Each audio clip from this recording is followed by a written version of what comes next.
Welcome, everyone, to a very, very special panel for the 100 Women to Watch campaign. If you've been tuning in with us, you've been listening to some really cool stuff. It's like we're the Golden Girls sitting at the dinner table with some cheesecake. Yeah, I said that last time, Jessica. And it's all good because it still applies, right? We're here, we're having a great time, and we're talking about things that really matter to us, right? And if it matters to us, there may be a chance that it matters to you. So if you are watching and you are joining us, please feel free to share so that those that it may impact it can also reach them. And thank you so much for being here. We can see your comments. Feel free to add to the conversation. We want to hear what you think too. And let's get to the heart of the matter. How did this conversation even come about? Right? The 100 Women to Watch campaign is all about collaboration and co-creation, and we have the co-creator right here with us on screen by the name of Queen Osset Peru. Will you kindly inform everyone what inspired you to want to have this conversation, and what does it mean to you? Yay, Queen! Yay! As the amphitheater roars. I'm the hype person. Take it away. Can you guys hear me? I'm having I'm having some buffering things go on. Okay, cool. So all I wanted to say was what inspired me for this is that I've been doing tarot and oracle cards for a very long time. Since about 1999. And I've been able to read a lot of people and review so many decks for my YouTube channel, so many beautiful decks, so much beautiful artwork. And I always felt awful that there were so many misconceptions about tarot and oracle cards and divination, and how many people are walking around lost and could really use the guidance. And it's just because they don't know, or they've been told some crazy stuff, or they saw Tales from the Crypt, or something like that has scared them to think that, a woman said to me one day, she said, "You have a bag full of demons in your hand." I had the Alice Tarot deck in my hand, and she said it was a bag full of demons. And I was looking at her like, "Are you crazy?" So I every chance I get, I try to tell people about the transformative power of divination, and that it's not demonic, and all the other things some of you might have heard that we'll probably get into during this conversation. But that's why I think that a lot of people are missing out on something that could be transformative to their entire existence because of stereotypes, ignorance, hatred. So I try to just educate. My background is education and history. So I try to educate whenever possible. So that's why I suggested this, because I thought maybe some of you knew some people that might have the same, thoughts, or maybe you might have some thoughts about that, or maybe somebody said something crazy to you about a bag of your demons or something crazy like that. So I thought that all of us could come together and, you know, could talk about it. Thank I you. love this. I love this so much. So I grew up a witch. And one of the things is I adopted the moniker at the age of 13. But before that, I was simply not the majority religion. And I've been getting told all sorts of things about, like, oh, you're going to go to hell because you don't believe in hell. And all sorts of stuff when I was a kid, which is kind of crazy, but it's because of these same set of beliefs that, like, oh, for me, it's like, oh, if you're in your power, that's demonic. And I'm like, is it though? Or are you part of an organization that's telling you to separate yourself from your inner knowing and your inner power in order to keep you complacent and to keep you upholding structures of inequality? Because that way, like, I don't know.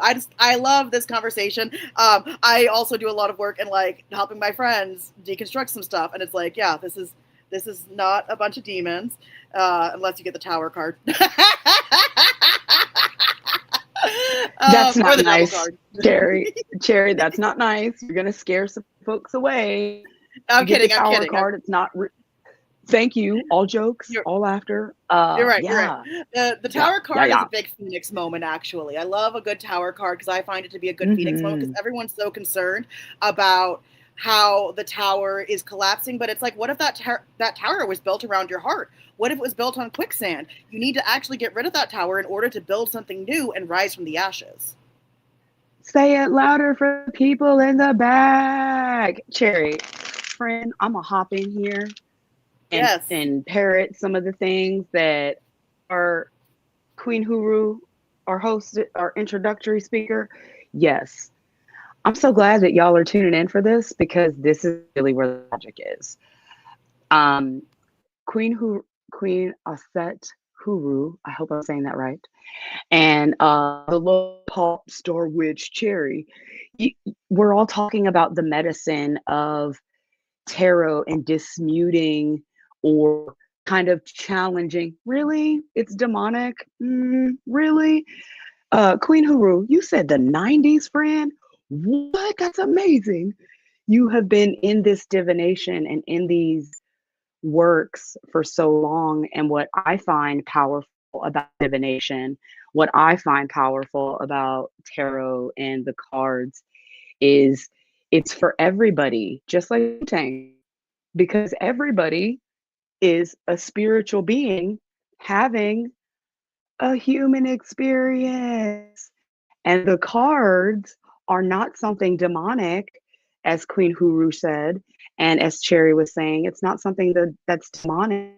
It's as above, so below. I have to come to my center, my watering well, no promotion. I have to come to me because we are all spiritual beings having a human experience. I have to sit with the demonic discomforts of my shadow. I have to sit with my cards. I have to sit with those tower moments. Y'all, 2020 was a tower moment for me. That's a whole nother episode and that's a whole nother panel. We know what that means. The tower Thank you so moment for much me for came sharing. in. Yeah, the tower moment of where I just want to say this about the tower for those looking at cards, you're new to it, you see the tower, you get scared. You see the devil, I get scared. And when I say I really mean y'all I mean Aquila I. When I see these things, I get scared because I don't know what it means, because I'm unfamiliar. And I know that I'm a spiritual being. We're all spiritual beings having a human experience. So that means, wait a minute, I'm the shadow, I'm the darkness. If I can sit with that and I can breathe in that, and I can say to some other magical people on this panel, I think I think I can't breathe. I think I can't breathe. Am I still alive? Am I still alive? Is this a tower? Is this a tower? Yeah, this is the tower. Yeah, this is the devil. This is things falling apart to fall into place. Thanks for being here, friends. And that's such an interesting thing also because like a lot of people, you know, they get scared of the tower card, they get scared of the death card, like because especially in pop culture. So I'm a big pop culture aficionado, and a lot of times in pop culture, someone pulls the death card, and it's like, oh my gosh, someone's gonna die, someone's gonna pass away, and it's like, no, it means like a cycle closure, it means change. You know, we pull the devil card, and it's like, oh no, it's this big scary guy, but it's like, do you notice that like especially in the Smith Waite deck, they have the chains around their necks that are loose enough to take them off. It's about removing yourself from the binding that you put yourself in. You know, we see something like even the Three of Swords, which like is like the heartbreak card. But how often are you actually sitting with and resonating with like owning your heartbreak and understanding the beauty that can come from that? When I was in the middle of my breakup to my ex-husband, I felt that card. I felt all three swords through my heart. But I grew to such a place of unconditional love during that moment that it gives me a new understanding to these darker cards, right? And I mean, are they darker or are they just part of like what Akila said, the human experience? Like, not everything is going to be pretty and light and fluffy and candy and rainbows. Life is hard sometimes. And I think the beauty of a system like tarot and some oracle decks, not maybe not all, but some, lend themselves to looking at things that we don't necessarily like to look at, but we really need to look at. We really need to explore. It's sort of like, I don't know if, we were talking about the Three of Swords, which can mean heartbreak and grief. And it's like, have you ever talked to someone who wants to deny your grief or your heartbreak because it's just too much for them? Like they probably wouldn't enjoy the tarot. But the tarot lets us sit with these things that are truly important things to sit with, that we just can't shove under the couch and ignore. Jessica, I feel like you make some really important points, which is if we don't want to look at something, we might be saying that something is scary or something is bad. It doesn't mean it's scary or bad. It just means it's confronting. And I think that that's a really important distinction to make. Love that distinction. And you guys are pointing in the direction of this question that I just love to ask. And it's coming to mind also because we've got Jessica here. I'm sorry, we've got a lot of us here actually who have been either readers or full-time readers, right? And right now there's a rise of TikTok and Instagram and YouTube readers. Like how are you all feeling about the commercialization and the mainstreaming of divination? Do you feel like it's helpful? Do you feel like it's harmful? Do you have no preference? Doesn't matter to you? Doesn't affect you? Curious, how's that sitting with everyone? Well, I think there's a level of responsibility that comes with sharing something publicly, right? So I love that it's more mainstream. I love that people are diving into this. I love that they figured out that this is a tool that might help them, that might show them different things, that might help them navigate life. And we are living in uncertain times. It is very complex out there, right? And so anything that can be supportive, I think is great. And are you sharing responsibly? Have you done the work? Are you taking these tools and turning them into weapons, or are you turning them into something that's empowering? And I think that you can't classify all of TikTok and all of YouTube and all of whatever into one category because there's so many people out there.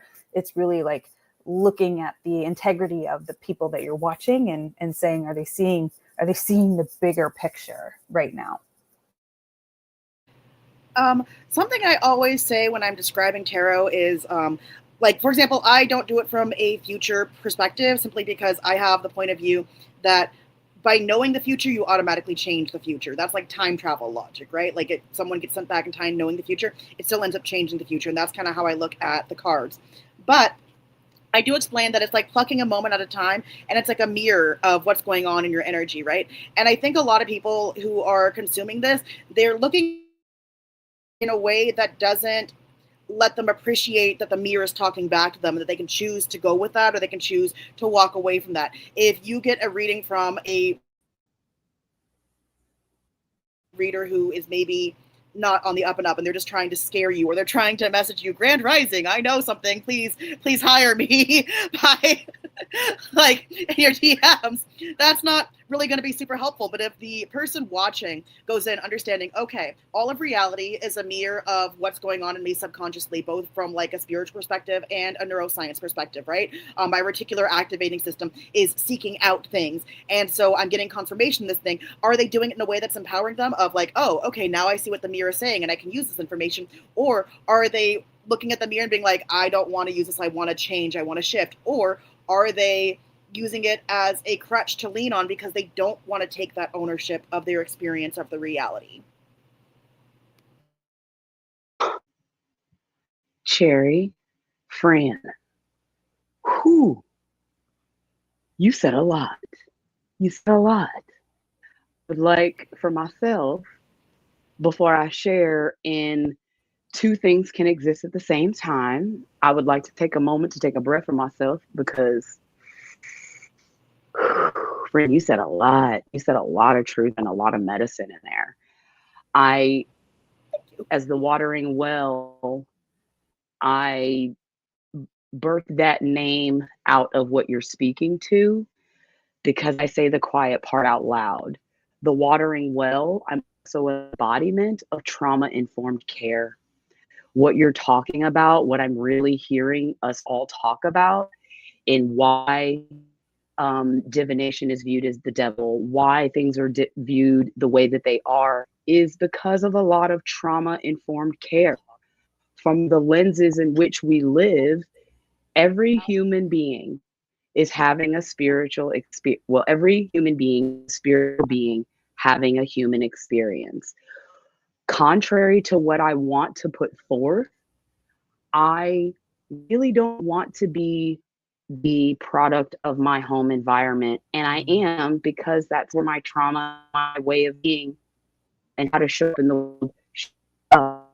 So I like to say that I am the watering well because I am the embodiment of trauma informed care. I have gotten in alignment with a lot of beautiful people who are really about this work. My spiritual advisor, the ancestral alchemist, my yoga therapist, shout out to Javi at Holistically Whole. Like, Priestess Hemphill is somebody else I follow that has a whole platform talking about the Embodiment Institute. So I feel in my being that we are all a reflection of where we've come from. And in divination, I get an opportunity to sit with myself and all of the discomfort, to allow space for all of my trauma informed things before to land in my being now. And I really appreciate you saying all of the things that you did, because it just echoes and reflects that we're all a product of our gardens, right? And some of us find flowers and we find divination tools and we like to hula hoop and we like to wear red, yellow, and green and talk about how much you got to take deep breaths. So I'm really excited to be a part of this conversation, and I'm going to land my plane because I want to hear the medicine that you all have. Thank you. We got some questions going on backstage. I'm happy to just like push them up to the front of the stage. Thank you all for your contributions so far. We've got this question for Miss Queen Osset Haru, and any of us can answer this question. So I'm gonna put it out front, and that question is, how has this whole thing, this industry, this realm shifted since 1999? I mean, even if we haven't been practicing since, the beginning of the century or before that, maybe we've noticed some other shifts. So you've also been in this for quite some time. Do you have anything to lend on how things have evolved or changed, or even what you want to see happen? I'm not really sure. It's a difficult question. Well, first of all, 1999, I was 11, so I have no idea. But and also, like, I don't use social media or anything like that, so I live on my own planet. So I have no idea what other people are doing. Like, I just do my own thing and don't worry about what other people are doing. That's a whole perspective in itself. Can you share about that? Well, my main job is being an artist. So that's one of the big reasons I'm not on social media, because I don't know if you've noticed, like, a lot of the artists that are popular on Instagram, especially the ones who use Procreate, they all start their styles start to like blend together, and they all have one homogenous look after a while. And I don't think that's conscious. I think it's unconscious because they just spend so much time like on the feed, and then like whichever post gets the more likes, and they're gonna make more art that's like that. And it's like, and my art comes from my Ori, which is Yoruba Orisha. It's kind of like your guardian angel, Yoruba Orisha, except it lives inside of your head. So I feel like all the noise from social media makes it more difficult to hear my Ori, and that's my guide, not the algorithm or other nonsense. It's all that is ephemeral, not important. So so that was originally why I stopped using social media, because I didn't want my art to be influenced by other people. And then also, like, we have access to all this information, but it's not like we're seeing the full spectrum of information, especially on social media. You're seeing what's fed to you. You're seeing it's an echo chamber. So I don't feel like it was giving me anything positive. So I feel like my practice is pure when I just block out all the noise.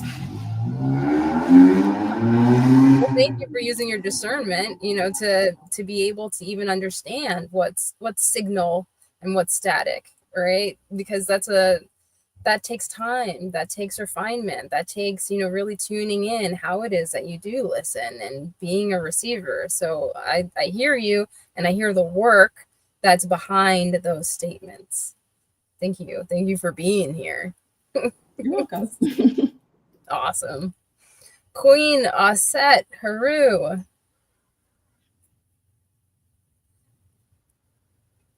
Just checking to make sure that. Oh yeah. Oh yeah. Want to make sure that you're picking up what we're putting down here with this question that Jessica had, which is, how have things shifted since 1999? I mean, we're talking about different worlds, right? What have you experienced? What have you seen?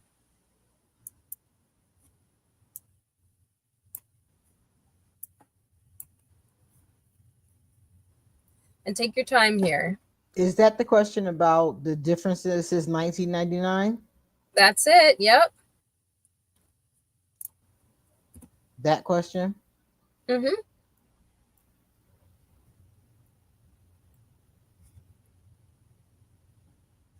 You got it.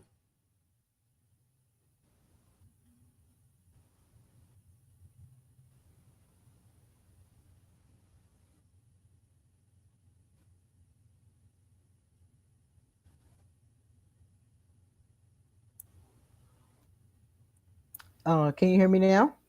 Yeah, we can hear you. And don't worry, the internet is interneting, that's just what happens. You got it. You're ready. When you are, feel free to keep going.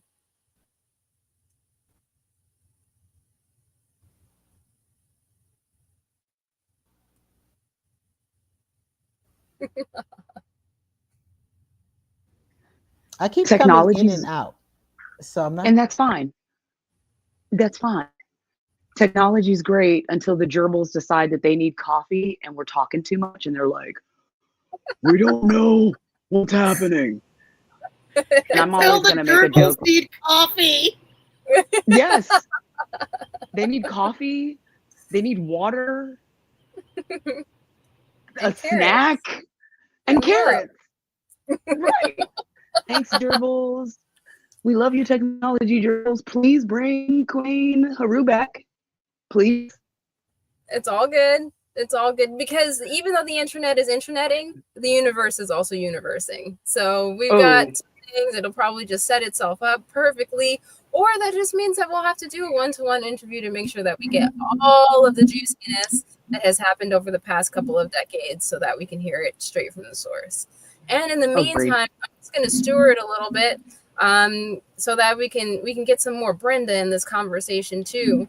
Brenda, what kind of evolution have you seen over your experience, even just in spirituality in general? Yeah. So I've been in this work since 2014, and I've seen a really big evolution. It used to be a little bit fringe. Like, it was hard to find readers. It was hard to find people. It was hard to find decks. There were only one or two deck creators. And so unless you knew exactly where to go to even shop, that was a barrier.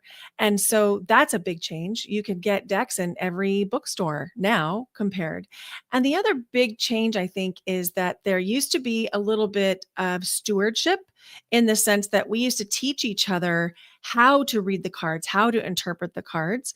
And sometimes I feel like that's happening a little bit in isolation, where we might be feeling like we have only this book to read, and we're missing the broader context of any reading that we're doing, whether it's with cards or without. And one of the things that I'm seeing, especially as the readings evolve on TikTok and Instagram, is that there's some very, very talented readers, And there are also some readers that are missing some really important information that are coming through. Because one of the things that I've learned, and I'd love to hear from everybody else on this too, is everything that happens in a reading, whether it's a reading with cards or a reading without cards, is part of the reading. And so, like when Digi was speaking, I noticed that there was a sound in the background of like a revving up engine. And so that was interesting to me. And I thought to myself, I wonder what message is there. And so I think that that is one of the things I'd love to see more of in the evolution on Instagram and TikTok, is the more recognition that every single thing that's happening in the course of a reading is part of the reading. Actually, I do have a lot to say about that because that actually plays to my unique style.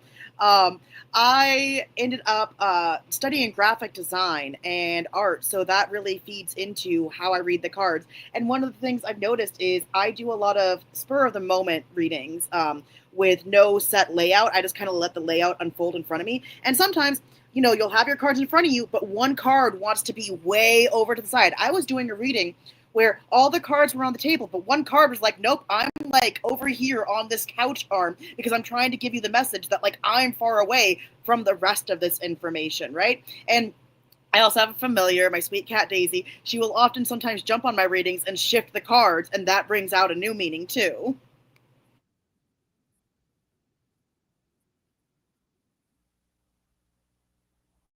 Loving that. Loving that. Right? Wow. Go ahead, hop in, Queen. I'm sorry, my tech was acting so crazy. Somebody was saying something about how have things changed in divination since 1999. And I Yes, will please. tell you the one thing I've noticed, because I review a lot of tarot and oracle decks, I have noticed that there are a lot more people of color,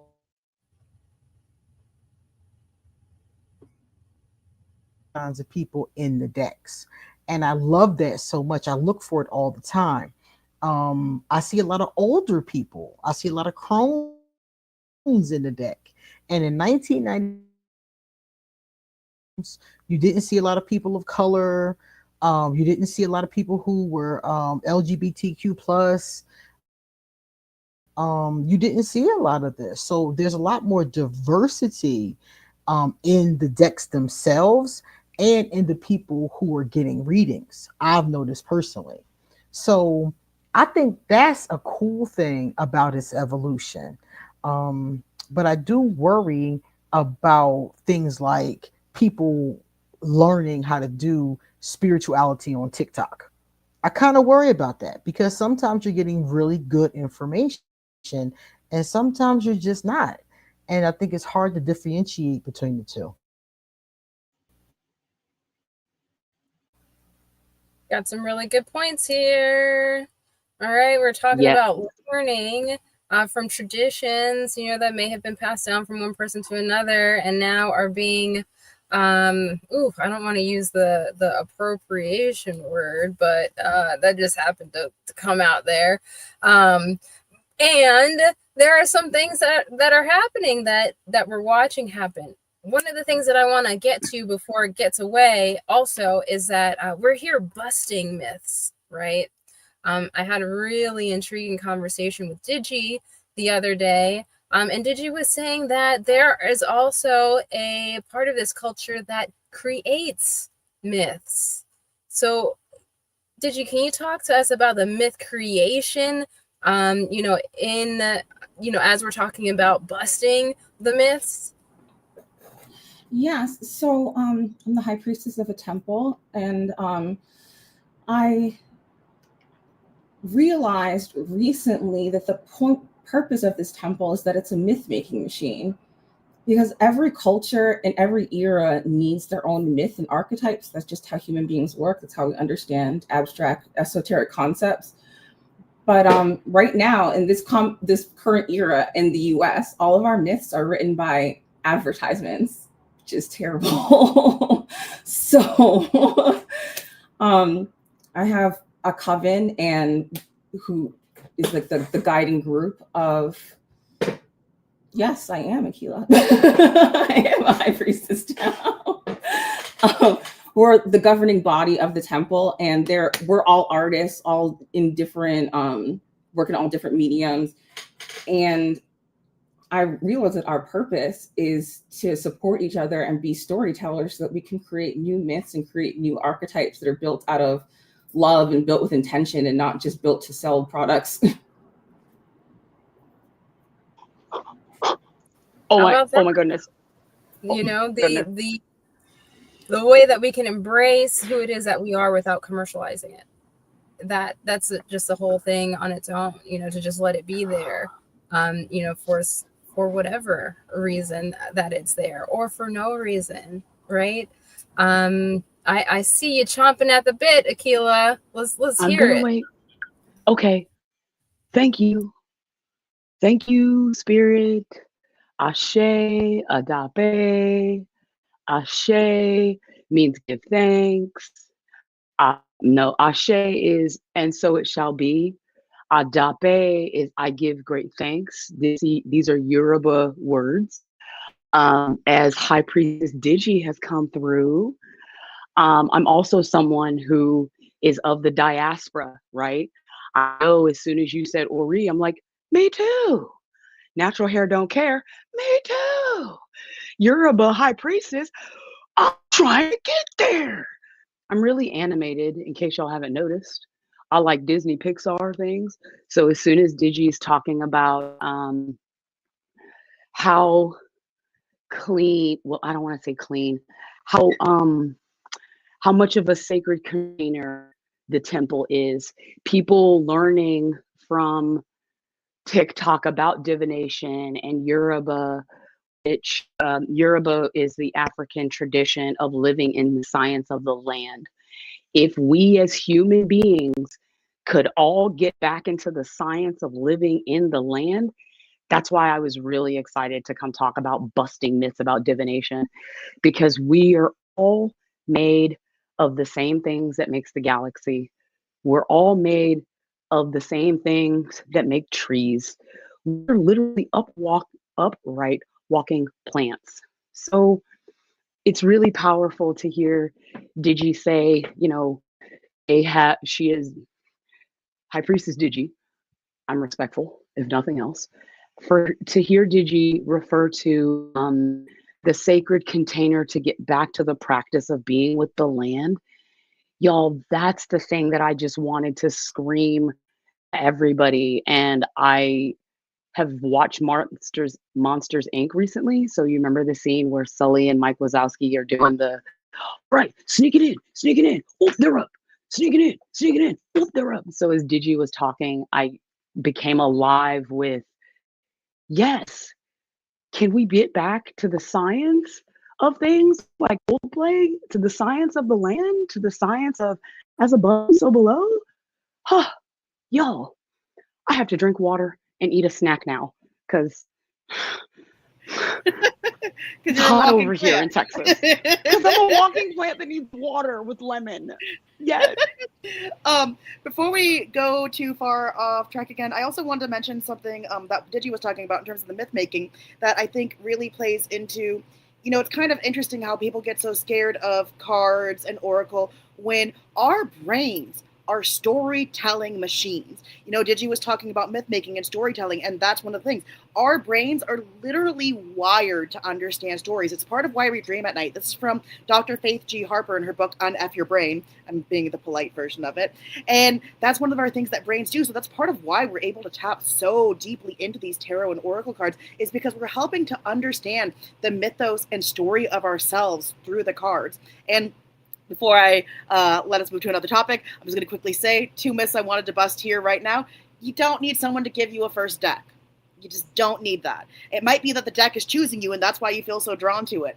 Also, a lot of people think that you have to, like, I was told that, like, I couldn't possibly be a tarot reader because I didn't wrap all my decks in silk. And I'm like, look, I've got my Ipsy makeup bags.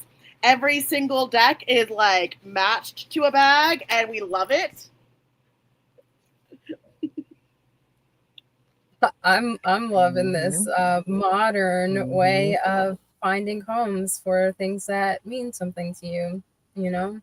It's like we can talk about things in so many different ways.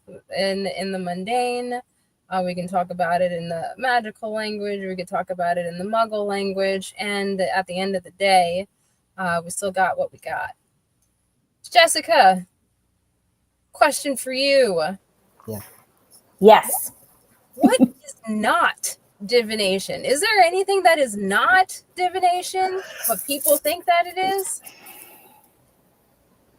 Chat GPT is not divination. I said it. I'm going to die on that sword. Chat GPT, y'all, is not divination. It's a computer that was programmed. So Louder, people you in the can't, back. One more time. you can't.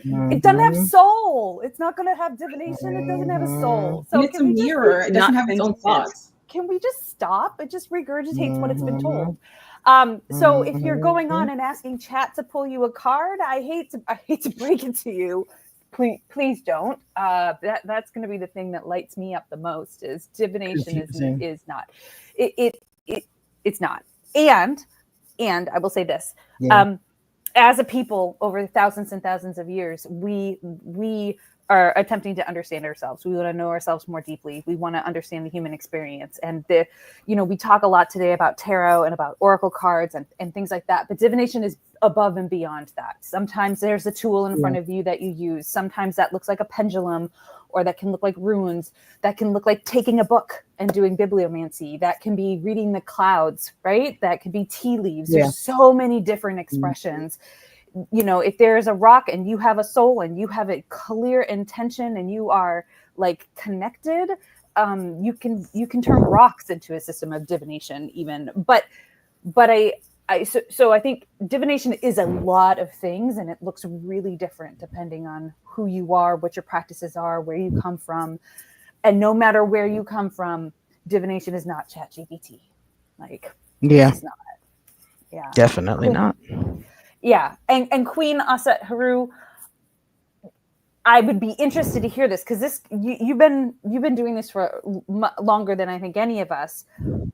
What is your take with moving the card decks to apps? What is your take with training in divination?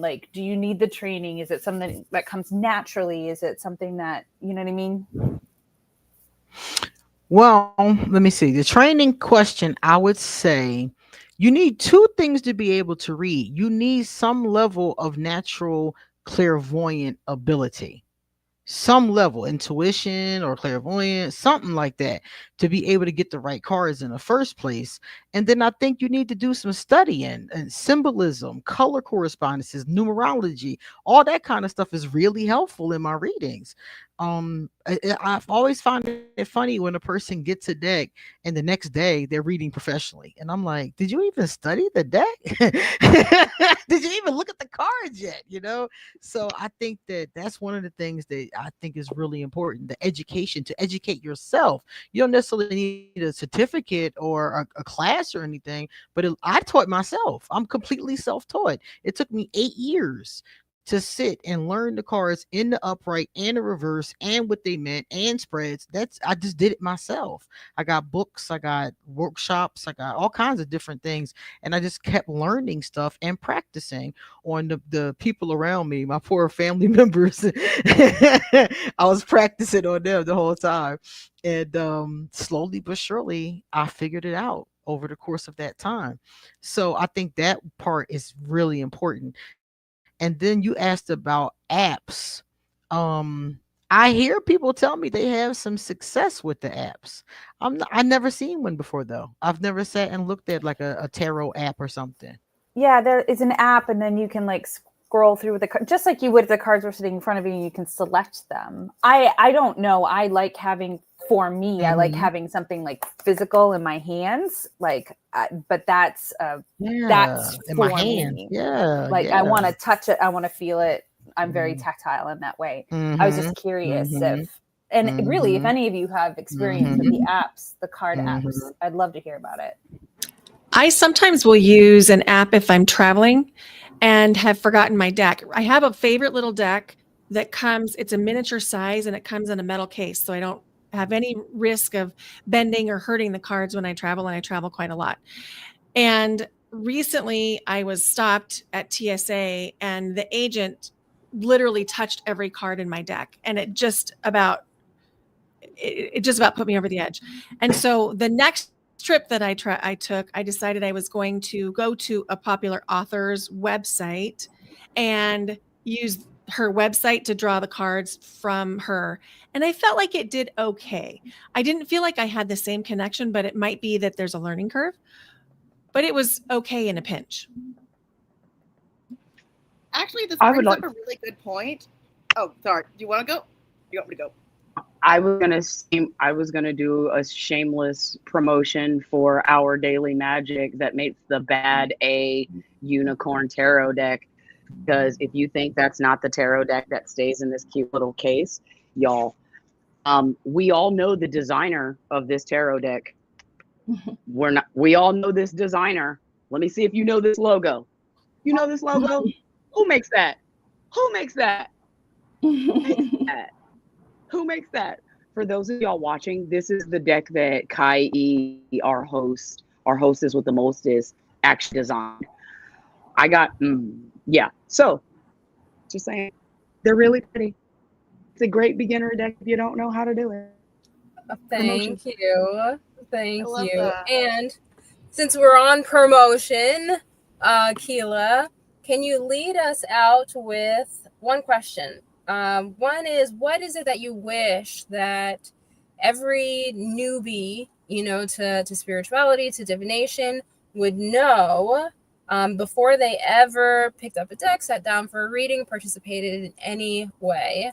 And after you answer that amazing question and take us out with your wisdom, please let us know where it is that we can find you out in the world, on the internet, in the universe.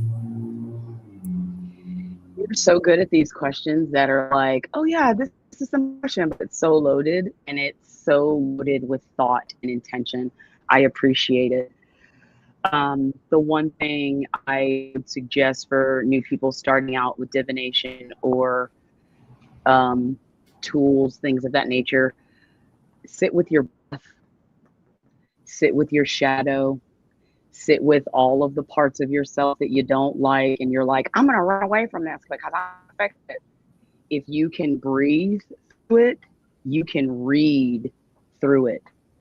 That is my wisdom. Where am I at and where people can find me? I'm rebranding currently. I am aka the Lioness, Rasta Barbie. But I'm rebranding all of that to the Watering Well.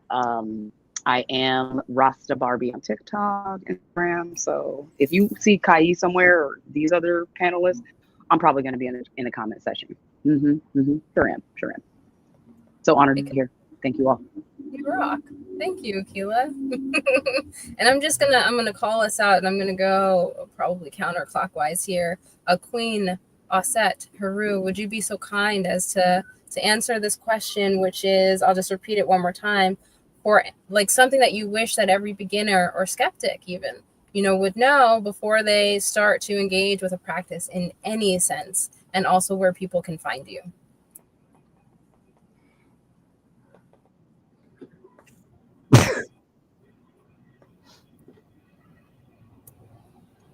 Salud. And I'm hoping to catch you while we still got some service for the internet starts interneting. There we go. Gosh darn it. Digi, are you okay to chime in on this one? Yes. Can you repeat the question again? Absolutely.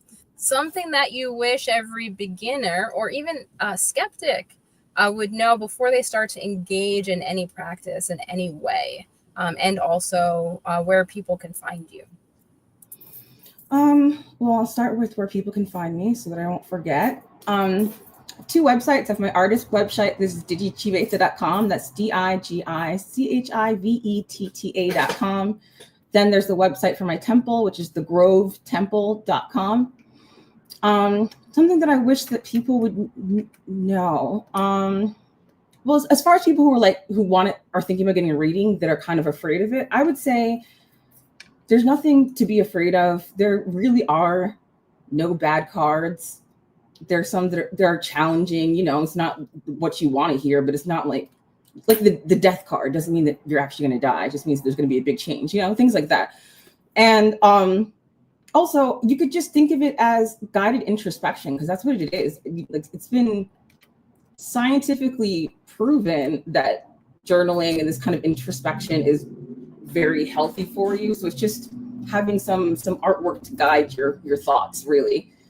It doesn't have to be, you don't have to be spiritual, you don't have to believe in whatever. You can just, on a basic scientific level, it's good for that. For people that are beginners reading, I would say that you don't have to memorize every single card. You don't have to memorize the meaning of every single card before you can start. Like, it's perfectly fine to use references while you're reading.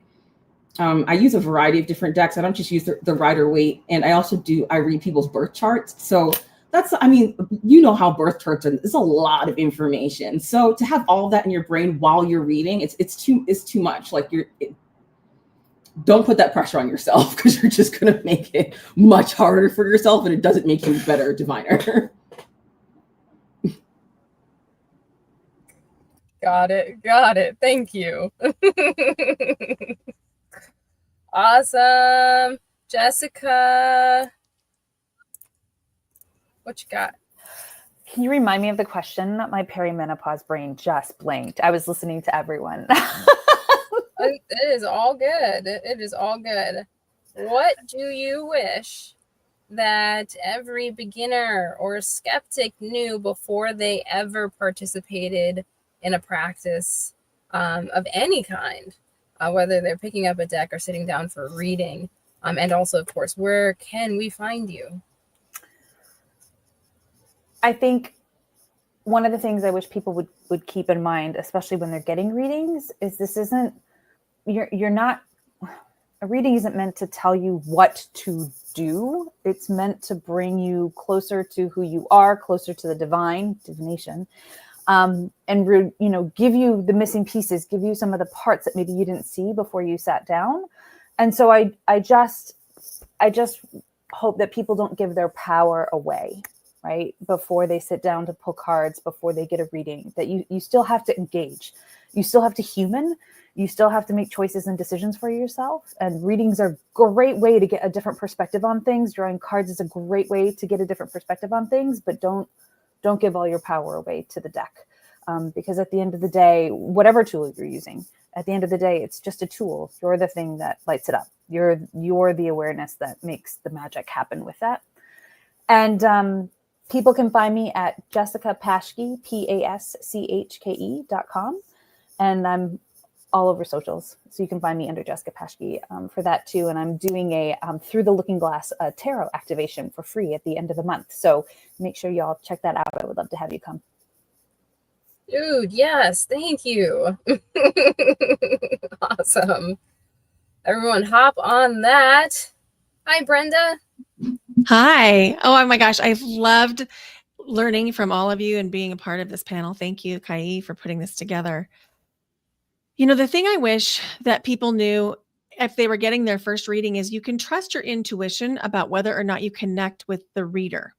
So if you feel really good about working with somebody, like you look at their picture and you feel drawn to them, or you look at their website and you feel drawn to them, you can trust that. And the same is also true if you look and you're like, oh, I don't know. You can also trust that. So trust your own intuition as you're selecting someone to work with. And then as someone who is beginning to read, I would say the thing that I wish people knew and really thought about is clean your own channel first. So like what Akila was pointing to is sit with breath work or meditation or focus on joy, dance it out, do something so that you can really get into that space where you can cleanly receive whatever guidance might be coming through. And if you want to connect with me, my website is just my name, brendawinkle.com. I have a free gift there that can help you clean your channel, which is called an energy audit. and you can grab it there. And then I'm all the socials in some version of my name. And I would love to connect with anybody who's got questions, and definitely with all of you panelists. I can't wait to connect with you. Thank you, Brenda. love your contributions today, and also what you stand for. Appreciate you being here. Hi, Cherry. Yep, take your time. Hello, there we go. Hi. Okay, so my advice for skeptics: one, don't go to a tarot reader just so you could try to fool them. That's weird. That's weird and odd. Don't be that person. Like, don't go trying to make up a bunch of fake information about yourself. That's just weird. Like, I'm going to probably be pulling information on you anyway. It's just going to show what the mirror is, and I'm going to be attuning it to what I know about you. So don't be weird and trying to pull a fast one. That's just odd. Two, for a skeptic, I would actually highly recommend that you try reading for yourself and pull a card and see what it says and see what the meaning in the book is. But more importantly, and this goes for all beginners, try going into the card. I think this is the fastest, quickest method to get in touch with your intuition, is to actually imagine yourself like in a void space, put the card in that void space and walk into the card. If you have had a hard time not being tapped into your intuition, not getting to know the cards, that's the quickest way to read any card. And if you want to get really good at tarot, try, and oracle cards too, do intuitive methods and memorization methods. The memorization methods will help you learn the official meanings to add different layers to cards, but intuitive methods will help you understand the cards and how they react with you. And all those layers together is what's going to make you a powerful reader for yourself or for others. Now, to find me online, the best place is Instagram. My username is Cherry Fizzy, Fizzy. And I mostly post to my stories. I'm occasionally posting to my page, but that's the best place to find me. Sweet. Thank you, Cherry. And Queen Aset Haru, the inspiration for our conversation today. If you can let people know where it is that they can find you. I see you've also got it there. As plain as day for people to see. Ask an Aquarius on YouTube with over 15,000 followers. I'm celebrating you. It's a great place to find deck reviews and all kinds of other goodies. Anything else that you'd like to add?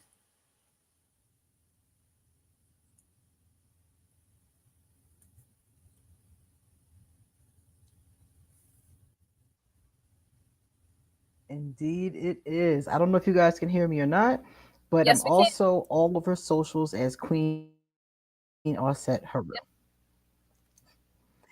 You rock. So let me see. So that's Twitter, not Twitter. What do I use? I use Twitter too, but I don't like it that much. I use socials. Got it. Wow, this has been an enlightening conversation. I want to thank you all for contributing to it. And I want to thank everybody who has contributed by watching. As we all know, whether we know from our intuition or quantum physics, that even if you are just an observer, you are indeed affecting what's going on here. So with that in mind, keep it magical and keep going. Can't wait to check everyone else out as we continue these conversations for 100 Women to Watch. It's been a pleasure to be here and to moderate for these amazing, amazing women. And take care for now. Bye for now.